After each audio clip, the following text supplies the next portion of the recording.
আরে ভাই কালকে নিছি ভাই লোনের মাধ্যমে গার্মেন্টস করে টাকা ভাই 1 টাকা শোধ করি নাই অনেক কষ্টে নিছি ও ভাই ও বুঝেন ভাই হয়েছে একটু বলবেন আপা কি হয়েছে বলেন তো ভাই আমি আসতেছি রোড পার হইতেছি যে উপরে ওভারব্রিজটা আমার জামাই কি করতেছে লাগেজটা মাথায় নিছে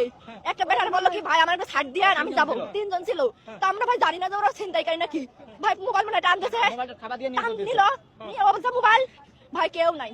আছে অনেক লোকে আছে কিন্তু পুরো তিনজন নাই ভাই ভাই 30 টাকা আরে ভাই কালকে নিছি ভাই লোনের মাধ্যমে গার্মেন্টস করে টাকা ভাই 1 টাকা শোধ করি নাই অনেক কষ্টে নিছি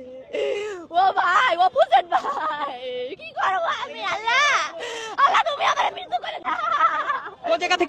কোন জায়গা থেকে নিয়েছে ও ভাই ওই যে লোক প্রথমে গেট সিঁড়িতে উঠতে ভাই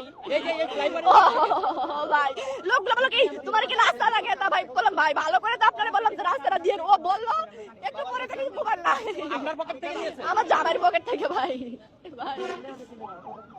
তাদেরকে চিনেন দেখলে চিনেন এ তুমি চিনবা তুমি চিনবা দেখলে চিনতে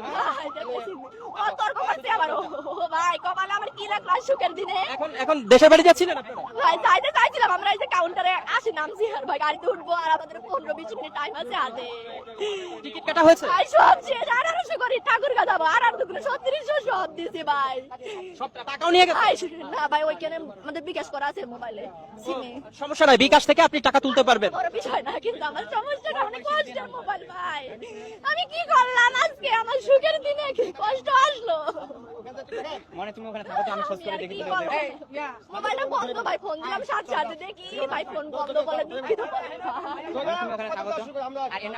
দর্শক যেমনটি শুনছিলেন আমরা ঠিক এই মুহূর্তে নবীনগর বাইপেল যে সড়ক রয়েছে সেই সড়কে রয়েছে এখানে সেনাবাহিনীর কাছে এসেছিলেন সহায়তার জন্য একজন দম্পতি তারা মূলত একটি দেশের বাড়ি যাবেন ঠাকুরগাঁ যেমনটি বলছিলেন সেখানে যাবার পথে 3 জন ব্যক্তি তাদের কাছ থেকে একটি ফোন ছিনতাই করে নিয়ে